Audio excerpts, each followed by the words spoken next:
Welcome to G3 media. ముందుగా headlines చూద్దాం. ప్రభుత్వ పనితీరుపై ప్రజలు సంతృప్తిగా ఉన్నారన్న నిమ్మల. ఇంటింటి ప్రచారంలో ప్రభుత్వ పథకాలు వివరించిన నిమ్మల. ఎన్నికల హామీలు దశల వారీగా అమలు చేస్తున్నామన్న మంత్రి. ప్రజా సంక్షేమమే ప్రభుత్వ ప్రధాన లక్ష్యమని వ్యాఖ్య.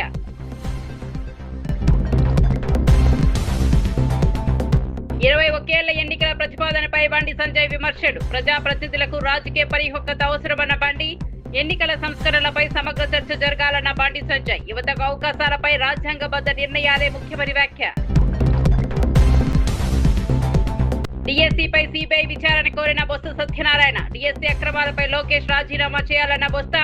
నియామకాలపై స్వతంత్ర దర్యాప్తు జరగాలని డిమాండ్. నిరుద్యోగ యువతకు న్యాయం చేయాలని ప్రభుత్వానికి విజ్ఞప్తి. ప్రజా సంక్షేమమే ప్రభుత్వ ధ్యేయమన్న బాల్మూరి వెంకట్. ప్రతిపక్ష ఆరోపణలు నిరాధారమన్న బాల్మూరి. ఎన్నికల హామీల అమలుకు ప్రభుత్వం కట్టుబడి ఉందని వ్యాఖ్య. తప్పుడు ప్రచారాలను నమ్మొద్దని ప్రజలకు పిలుపు. ఎందుకంటే ఐఏఎస్ ఐపీఎస్ వంటి పబ్లిక్ బోండా ఉమా వ్యాఖ్యలకు మాజీ ఎమ్మెల్యే వర్మ కౌంటర్. కాపులకు చంద్రబాబు చేసిన మేలు మరెవరూ చేయలేదన్న వర్మ. వ్యక్తిగత అభిప్రాయాలతో పార్టీకి నష్టం తగదన్న వర్మ. టీడీపీ బలోపేతానికి అందరూ కలిసి రావాలన్న వర్మ. వార్తల్లోకి వెళ్తే తెలంగాణ మంత్రివర్గ విస్తరణ నేపథ్యంలో జడ్చర్ల కాంగ్రెస్ ఎమ్మెల్యే అనిరుద్ రెడ్డి కీలక వ్యాఖ్యలు చేశారు. తన లాంటి యువ ఎమ్మెల్యేలకు కూడా రాష్ట్ర మంత్రివర్గంలో అవకాశం కల్పించాలని ఆకాంక్షించారు. ప్రభుత్వం ఏర్పడి 2 ఏళ్లు పూర్తవుతున్న వేళ కొత్త మంత్రివర్గంలో యువ నాయకత్వానికి ప్రాధాన్యం ఇవ్వాలని ప్రజలు కోరుకుంటున్నారని తెలిపారు. యువతకు బాధ్యతలు అప్పగిస్తే ప్రభుత్వ కార్యక్రమాలు మరింత సమర్థవంతంగా ప్రజల్లోకి వెళ్తాయని అభిప్రాయపడ్డారు. అయితే మంత్రివర్గ కూర్పు పూర్తిగా పార్టీ అధిష్టానం ముఖ్యమంత్రి రేవంత్ రెడ్డి నిర్ణయంపై ఆధారపడి ఉంటుందని స్పష్టం చేశారు. పార్టీ ఏ నిర్ణయం తీసుకున్నా దానికి కట్టుబడి పనిచేస్తారని వెల్లడించారు. పదవుల కంటే పార్టీ బలోపేతం, ప్రజాసేవే తన ప్రధాన లక్ష్యమని పేర్కొన్నారు. కాంగ్రెస్ ప్రభుత్వం ఎన్నికల హామీల అమలుకు కట్టుబడి పనిచేస్తోందని, ప్రజల విశ్వాసాన్ని నిలబెట్టుకునే దిశగా ముందుకు సాగుతోందని అనిరుద్ రెడ్డి తెలిపారు. ఎమ్మెల్యే టికెట్ కోసం ట్రై చేసిన వాళ్ళకి నా అభిప్రాయం నాదేంటంటే వాళ్ళని కూడా కంటిన్యూ చేస్తే వాళ్ళనే బాగుంటుందని చెప్పేసి నా అభిప్రాయం.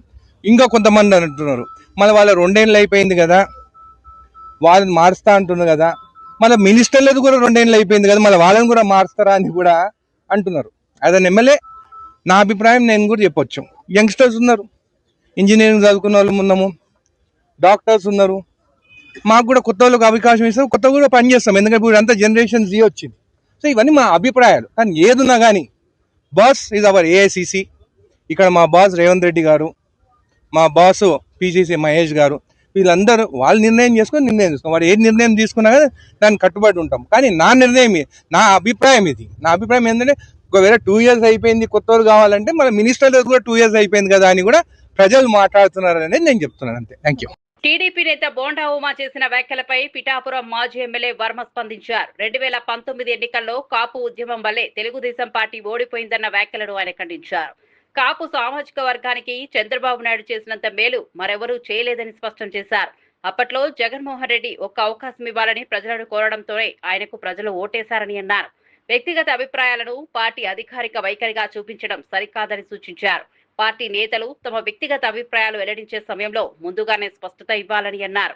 పార్టీకి నష్టం కలిగించే విధంగా వ్యాఖ్యలు చేయకుండా బాధ్యతాయుతంగా వ్యవహరించాలని సూచించారు.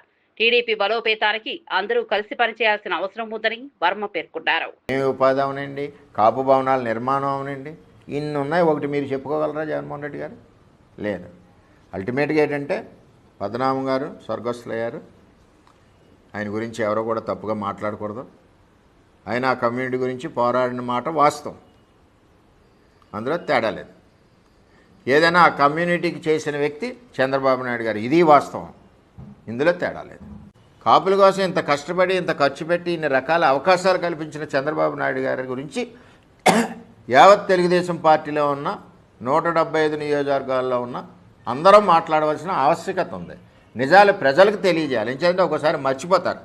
కాపుల అభివృద్ధికి 2014-19లో చంద్రబాబు నాయుడు గారు చేసినట్టు ఏ ముఖ్యమంత్రి కూడా చేయలేదు. చంద్రబాబు నాయుడు గారికి కులాలు ఉండవు. ఏ కులం వెనకబడి ఉందో దాని మీద ప్రేమతో అభివృద్ధి ఆర్థికంగా నిలబెట్టడానికి చూస్తారు. చంద్రబాబు నాయుడు ఒక్కడే కాపుల కోసం పెద్దపీట వేసిన నాయకుడు చంద్రబాబు నాయుడు గారు. అటు రిజర్వేషన్లో కానీ, ఇటు కాపు కార్పొరేషన్ నిధుల్లో కానీ, విదేశీ విద్య ఇవ్వడంలో కానీ, అలాగే స్వయం ఉపాధి యూనిట్స్ ఇవ్వడంలో కానీ, కాపు భవనాల నిర్మాణంలో కానీ ఎన్ని రకాలుగా చంద్రబాబు నాయుడు గారు మరి కాపులకి అండగా నిలబడ్డ నాయకుడు చంద్రబాబు నాయుడు. వీడిలో శ్రీరామాలయ నిర్మాణానికి సంబంధించిన వివాదంపై సుప్రీంకోర్టు కీలక తీర్పు వెలువరించింది. ఆలయ నిర్మాణాన్ని వ్యతిరేకిస్తూ దాఖలైన పిటిషన్ను అత్యున్నత న్యాయస్థానం కొట్టివేయడంతో రామాలయ నిర్మాణానికి ఉన్న న్యాయపరమైన అడ్డంకులు తొలగిపోయాయి. తీర్పు వివరాలను మాజీ ఎంపీ రఘురామకృష్ణంరాజు వెల్లడించారు. సుప్రీంకోర్టు నిర్ణయంతో ఆలయ నిర్మాణ పనులు ఇక వేగంగా ముందుకు సాగే అవకాశం ఉందని తెలిపారు. ఈ తీర్పుపై ఆకివీడు ప్రజలు, శ్రీరామ భక్తులు హర్షం వ్యక్తం చేస్తున్నారు. ఆలయ నిర్మాణం ప్రాంతీయ ఆధ్యాత్మిక అభివృద్ధికి దోహదపడుతుందని అభిప్రాయపడుతున్నారు. ఎన్నాళ్లుగానో ఎదురు చూస్తున్న రామాలయ నిర్మాణానికి మార్గం సుగమం కావడంతో భక్తుల్లో ఆనందం నెలకొంది. చట్టపరమైన అన్ని ప్రక్రియలు పూర్తయ్యాక నిర్మాణ పనులు ప్రారంభమవుతాయని స్థానికులు ఆశాభావం వ్యక్తం చేస్తున్నారు. ఖచ్చితంగా విచారణకు వచ్చినప్పుడు విజయం శ్రీరామునిదే అని చెప్పి నేను స్పష్టంగా పేర్కొనటం జరిగింది. ఈరోజు హైకోర్టులో ఉన్న ఆర్డర్స్ అన్నీ కూడా హైకోర్టులో 3 బెంచుల్లో కూడా మరి తోసిపుచ్చిన తర్వాత ఆ సమాచారం అక్కడ పెట్టినందువల్ల ఈ స్టేటస్ కో వచ్చింది అని ఇక్కడ ఉన్న హైకోర్టు ఆర్డర్స్ని మా న్యాయవాది సుయోధన్, మన తెలుగు వ్యక్తి, ఢిల్లీలో స్థిరపడిన తెలుగు లాయర్ సుయోధన్ చాలా ప్రతిభావంతంగా తన ఆర్గ్యుమెంట్స్ వినిపించాడు. రాష్ట్ర ప్రభుత్వం తరపున కూడా ప్రేరణా సింగ్ వారి మన వాదనలో వినిపించడం జరిగింది. అన్ని అనుమతులు సక్రమంగా తీసుకున్న తరువాత అది ప్రభుత్వ స్థలము అని చెప్పి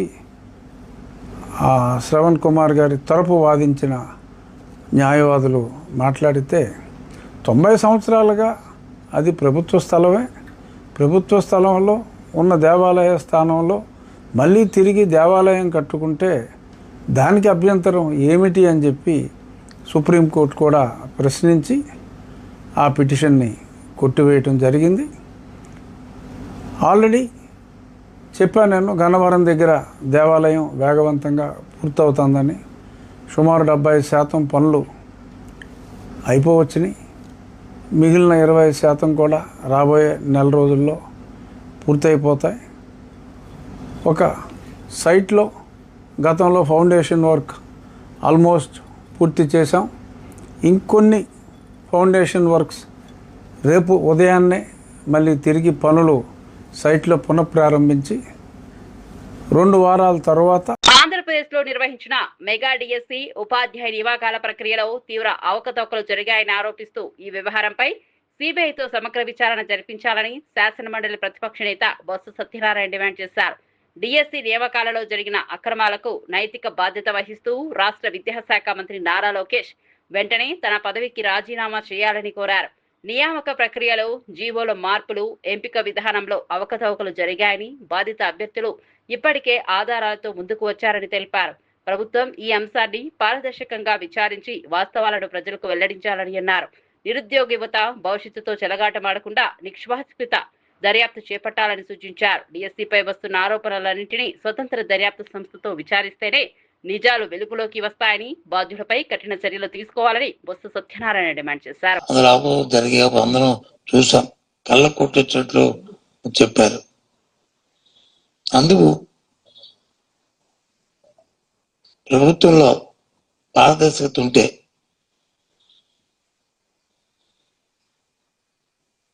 నిజంగా ప్రజల పట్ల చిత్తశుద్ధి ఉంటే, నిరుద్యోగుల పట్ల నిజాయితీగా మీరు కార్యక్రమం చేశామంటే సిబిఐ ఎంక్వైరీ చేయండి, నిజాయితీని నిర్పించుకోండి.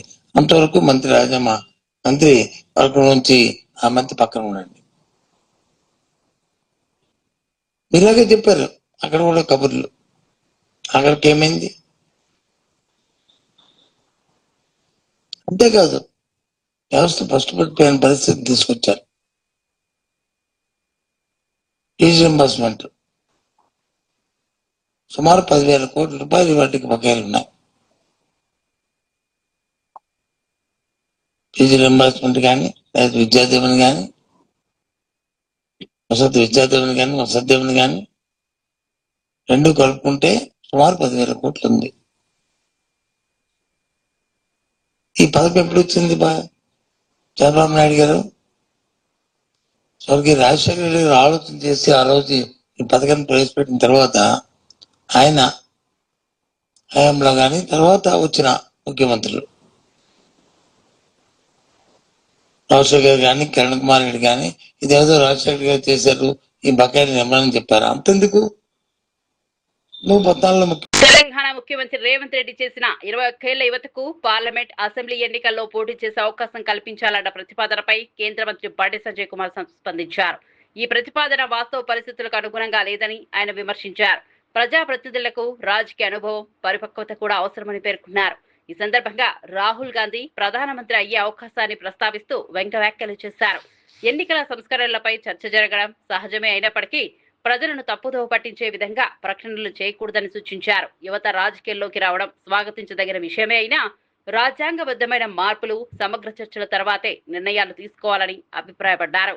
ప్రజాస్వామ్య వ్యవస్థ బలోపేతమై అందరి లక్ష్యంగా ఉండాలని ఇంకొకరికి హోంశాఖ మంత్రి చేయొచ్చు, ఇంకొకరితో రాజీనామా చేస్తే మున్సిపల్ శాఖ మంత్రి కూడా చేయొచ్చు. మళ్ళీ ఇట్లని చెప్పి కాంగ్రెస్ పార్టీ పాలసీ ఉంటుంది. అంటే 60 ఏళ్ళ ముసలి కూడా యూత్ కాంగ్రెస్ అని చెప్పుకుంటారు.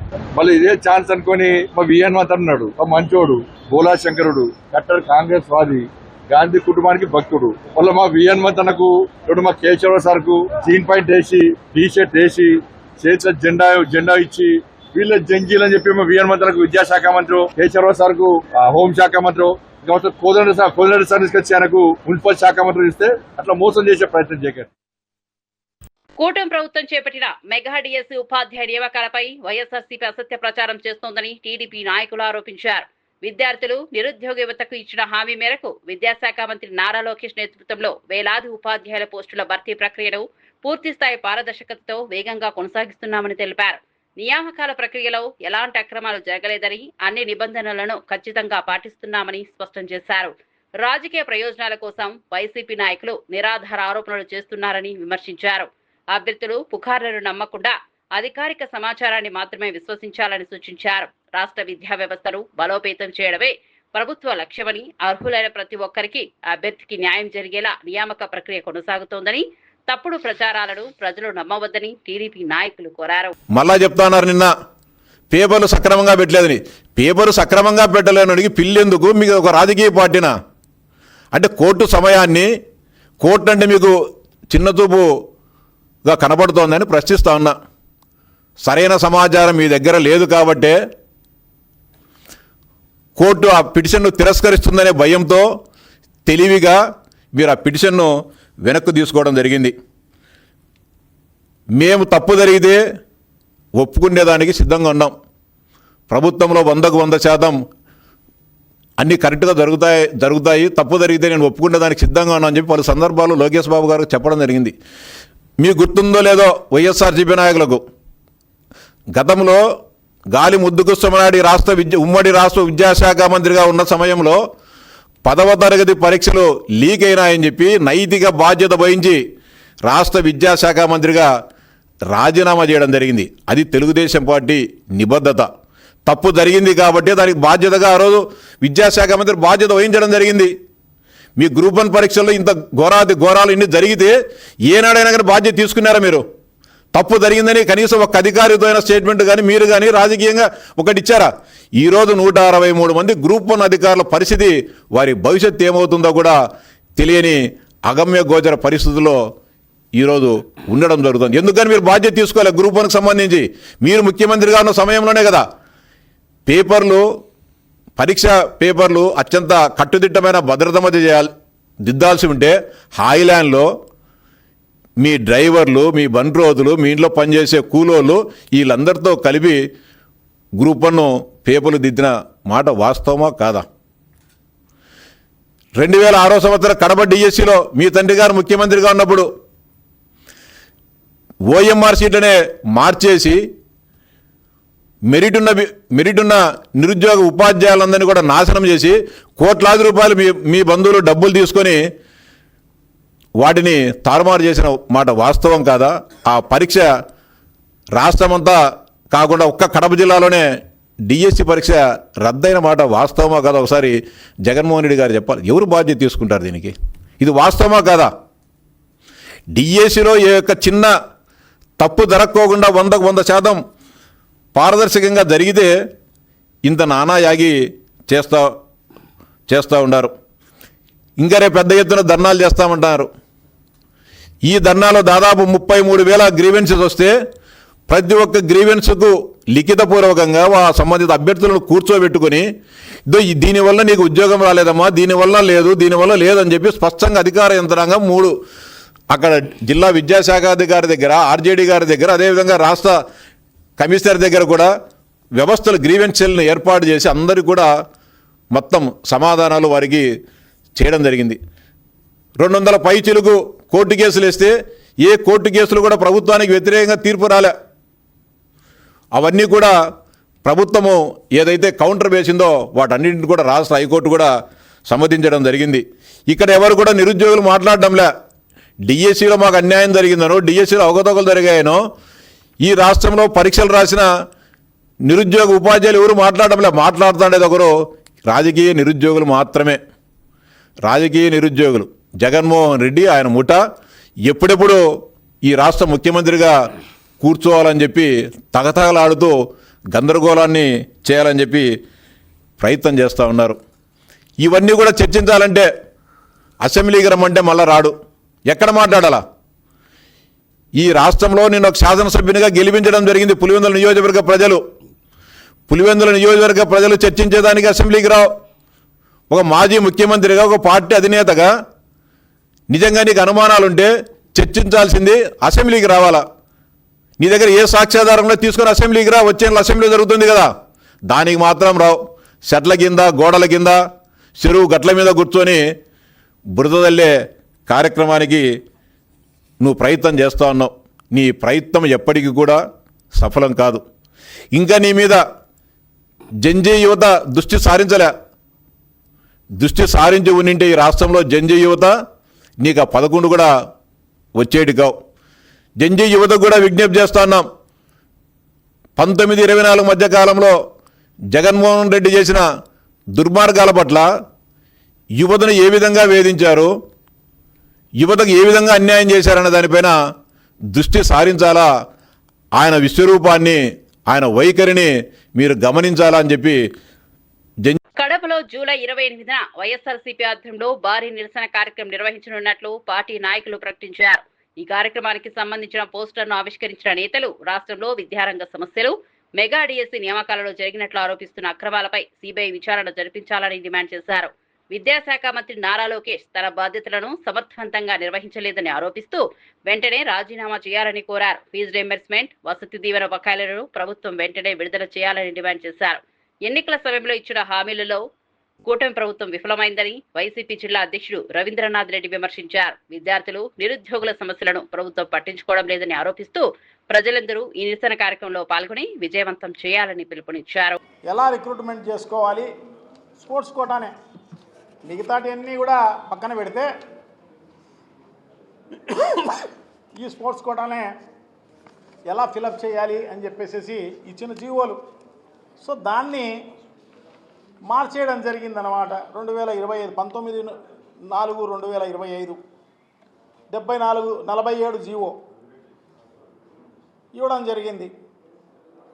దీంట్లో అంతా కూడా దాంట్లో బ్రిడ్జ్ అనేది కూడా స్పోర్ట్స్ కోటా అంటే 2% గతంలో ఉండేదాన్ని 3%కు పెంచుతూ అది కూడా అమెండ్మెంట్ చేయడం జరిగిందనమాట. ఏఏఈ స్పోర్ట్స్ను అలౌ చేయాలా అని చెప్పేసి దీంట్లో చూడండి 40 బ్రిడ్జ్ అని ఉంటుంది. బ్రిడ్జ్ అని 40 serial number 40. So bridge game అంటే ఎలా ఉంటుందంటే ఇదే ఇప్పుడే డౌన్లోడ్ చేసుకోవడం జరిగింది. గూగుల్లో మీరు కొట్టినా కనబడుతుంది.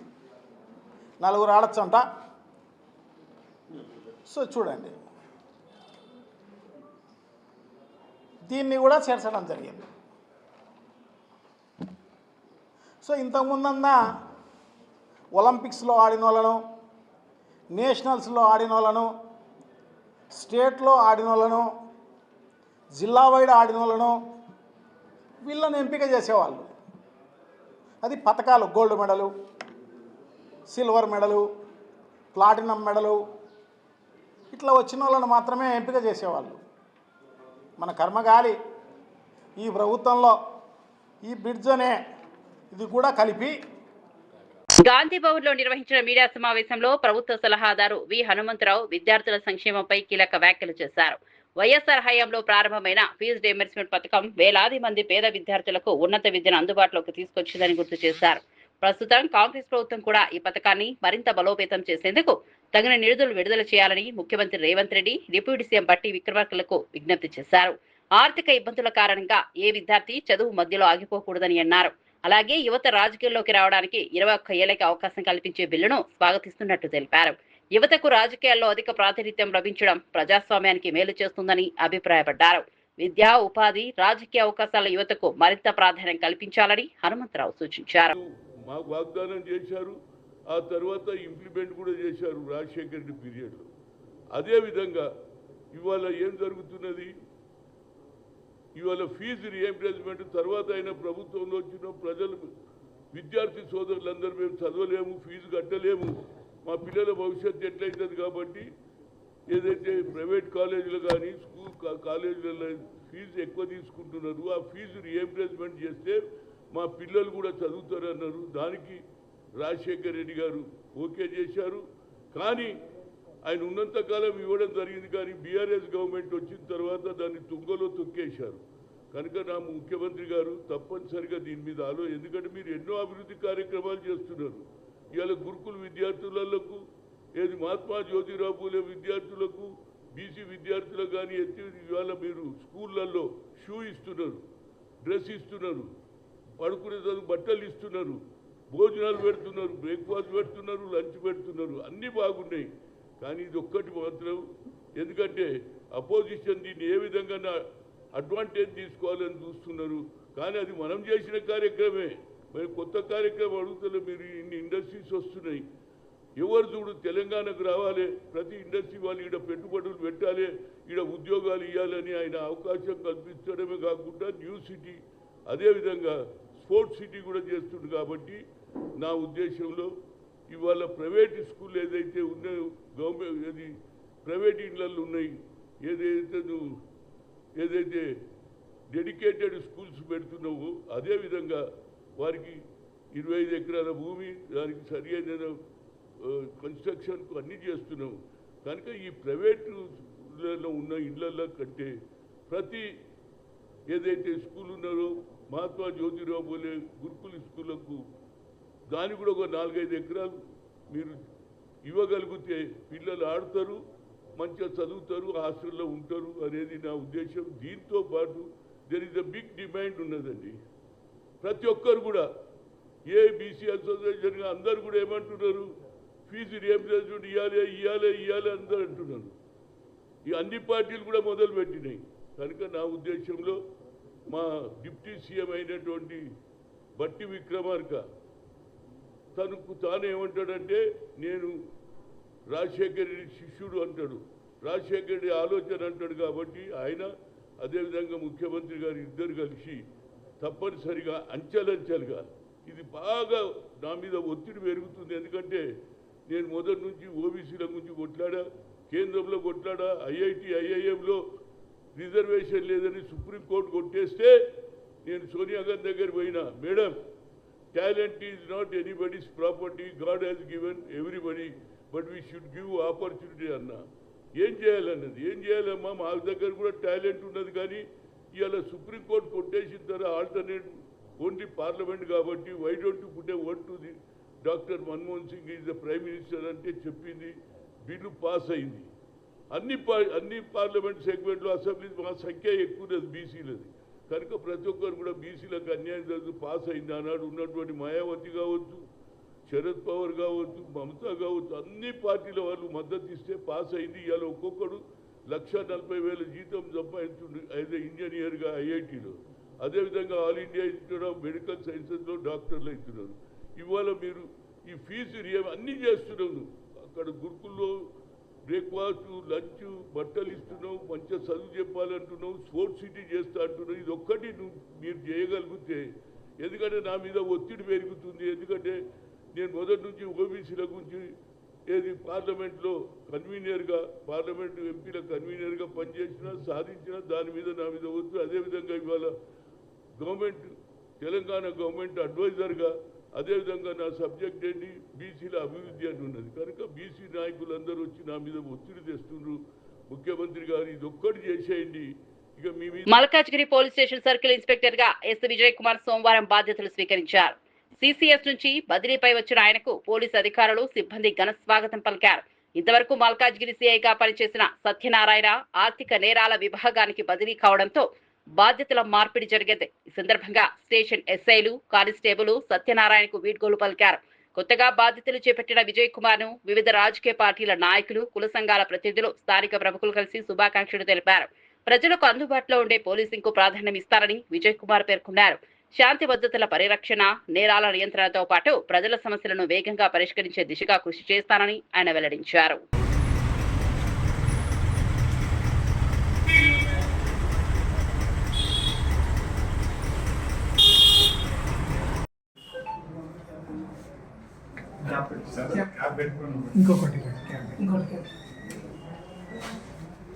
కూటమి ప్రభుత్వం అమలు చేస్తున్న సంక్షేమ అభివృద్ధి కార్యక్రమాలకు ప్రజల నుంచి విశేష ఆదరణ లభిస్తోందని మంత్రి నిమ్మల రామానాయుడు తెలిపారు. పాలకొల్లు 21వ వార్డులో నిర్వహించిన ఇంటింటి ప్రచార కార్యక్రమంలో పాల్గొన్న ఆయన 2 ఏళ్ల పాలనలో ప్రభుత్వం చేపట్టిన అభివృద్ధి పనులు, సంక్షేమ పథకాల గురించి ప్రజలకు వివరించారు. ప్రతి ఇంటికి చేరుకుని ప్రభుత్వ కార్యక్రమాలపై అవగాహన కల్పించగా ప్రజలు సానుకూలంగా స్పందించారని చెప్పారు. ఎన్నికల హామీలను దశలవారీగా అమలు చేస్తూ ప్రజల విశ్వాసాన్ని నిలబెట్టుకుంటున్నామని పేర్కొన్నారు. సంక్షేమం, అభివృద్ధి రెండింటికి సమానంగా ముందుకు తీసుకెళ్తూ అన్ని వర్గాల ప్రజలకు ప్రభుత్వం అండగా నిలుస్తోందని తెలిపారు. ప్రజల నుంచి వచ్చిన సూచనలు, సమస్యలను నమోదు చేసి వాటి పరిష్కారానికి చర్యలు తీసుకుంటామని వెల్లడించారు. రాష్ట్ర అభివృద్ధి, ప్రజా సంక్షేమమే ప్రభుత్వ ప్రధాన లక్ష్యమని మంత్రి నిమ్మల రాయుడు స్పష్టం చేశారు.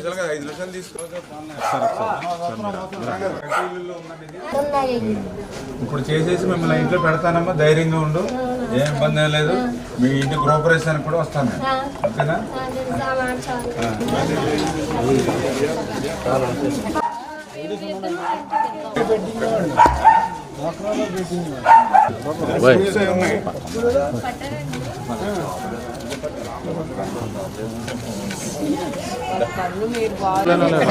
ఆవిడ అర్థం వెళ్ళింది.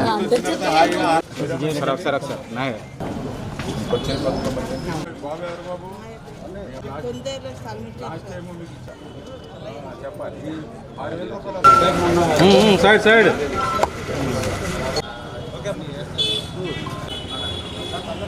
హైదరాబాద్ లోని సిఎల్పి కార్యాలయంలో నిర్వహించిన విలేకరుల సమావేశంలో ప్రభుత్వ whip MLC doctor Balmuri Venkat రాష్ట్ర ప్రభుత్వ సంక్షేమ అభివృద్ధి కార్యక్రమాలపై వివరాలు వెల్లడించారు. కాంగ్రెస్ ప్రభుత్వం ప్రజల సంక్షేమానికే అత్యధిక ప్రాధాన్యం ఇస్తోందని తెలిపారు. ప్రతిపక్షాలు చేస్తున్న ఆరోపణలు పూర్తిగా నిరాధారమని ఖండించారు. నిరుద్యోగులు, విద్యార్థుల సమస్యల పరిష్కారానికి ప్రభుత్వం పారదర్శకంగా చర్యలు తీసుకుంటోందని పేర్కొన్నారు. ఎన్నికల హామీల అమలులో ప్రభుత్వం కట్టుబడి ఉందని, ప్రతి వర్గానికి న్యాయం జరిగేలా సంక్షేమ కార్యక్రమాలను అమలు చేస్తున్నామని చెప్పారు. అభివృద్ధి, సంక్షేమాన్ని సమతుల్యంగా ముందుకు తీసుకెళ్తూ రాష్ట్ర పురోగతికి ప్రభుత్వం కృషి చేస్తోందని వివరించారు. ప్రజలు తప్పుడు ప్రచారాలను నమ్మకుండా ప్రభుత్వ పనితీరును గమనించాలని బల్మూరి వెంకట్ కోరారు. ఒక ఉద్దేశంతో రేవంత్ రెడ్డి గారు జెన్జీకి అవకాశం కల్పించాలని చెప్పి ఒక ఆలోచనతోటి ఆ బిల్లుని కూడా తెలంగాణ రాష్ట్రంకి వెళ్ళే అది ప్రారంభం కావాలి, దాన్ని చట్టసభలో కూడా ఇక్కడ ఆమోదింపజేసి కేంద్రానికి పంపాలని ఒక మంచి ఆలోచనతోటి రేవంత్ రెడ్డి గారు ఒక నిర్ణయాన్ని తీసుకోవడం జరిగింది. దానితో పాటు రాజ్యసభ కానీ ఎమ్మెల్సీ అర్హతను కూడా 25 సంవత్సరాలకే కుదించాలి, 25-26కే కుదించాలి, 30 సంవత్సరాలకు ఉన్న ఎలిజిబిలిటీని కూడా 25-26 కుదించాలి. వారు ఒక మంచి ఆలోచనతోటి వారు ముందుకు రావడం జరిగింది. దాన్ని స్వాగతించాల్సింది పోయి న్యాయపరంగా ఒక న్యాయవాదివి, నీకు కూడా తెలుసు రేవంత్ రెడ్డి గారు మాట్లాడిన మాట ముమ్మాటికి వాస్తవము, ముమ్మాటికి అవకాశము యువతకి కల్పించాల్సిన అవసరం ఉందని చెప్పి మీకు కూడా తెలుసు. బహుశా మీరు మీ పార్టీలో యువతకు అవకాశం కల్పిస్తలేరేమో. కాంగ్రెస్ పార్టీలో అన్ని రాష్ట్రాల్లో, మొన్న కేరళలో జరిగిన ఎలక్షన్స్లో కూడా అక్కడ క్యాబినెట్లో ఏదైతే యూత్ ఉన్న రోజీ ఎం జాన్కి ఒక ఇద్దరికి, అక్కడ కూడా యూత్ కాంగ్రెస్కి వెళ్ళి ఎన్ఎస్ఓ బ్యాక్గ్రౌండ్కి వెళ్ళి వచ్చిన ఒక ఇద్దరికి అక్కడ కూడా అవకాశం కల్పించడం జరిగింది. కాంగ్రెస్ పార్టీ రాహుల్ గాంధీ గారు రేవంత్ రెడ్డి గారు మంచి ఆలోచనతోటి పనిచేస్తుంటే దీన్ని వక్రీకరించనీకి దీన్ని డైవర్ట్ చేయనీకి రేవంత్ రెడ్డి గారు మాట్లాడుతున్నారని చెప్పి సిగ్గు లేకుండా నువ్వు నీ మాటల్ని సమర్థించుకునే ప్రయత్నం చేస్తున్నావు. దానితో పాటు నువ్వు మాట్లాడుతూ ఏమన్నావు, ఈరోజు భారతీయ జనతా పార్టీ ఆలోచించాలి, ధర్మేంద్ర ప్రధాన్ తప్పు చేసిండని అంగీకరించే ధర్మేంద్ర ప్రధాన్ని రాజీనామా చేయించారు. మరి తప్పు చేసిన ప్రభుత్వంకి వెళ్ళి తొలగించినాక మరి మీ పార్టీలు ఎట్లా ఉంచుకోరు? మీ పార్టీకి వెళ్ళి కూడా నేను సస్పెండ్ చేయాలి కదా. ధర్మేంద్ర ప్రధాన్ అనే వ్యక్తిని మీ పార్టీలోకి వెళ్ళి కూడా సస్పెండ్ చేయాల్సిన అవసరం ఉంది కదా. మీ పార్టీలోకి వెళ్ళి సస్పెండ్ చేయకుండా రేపిస్ట్లని, డెకాయిట్లని, దొంగల్ని, పేపర్ లీక్ ప్రభుత్వ పనితీరుపై ప్రజలు సంతృప్తిగా ఉన్నారన్న నిమ్మల. ఇంటింటి ప్రచారంలో ప్రభుత్వ పథకాలు వివరించిన నిమ్మల, ఎన్నికల హామీలు దశల వారీగా అమలు చేస్తున్నామన్న మంత్రి. ప్రజా సంక్షేమమే ప్రభుత్వ ప్రధాన లక్ష్యమని వ్యాఖ్య.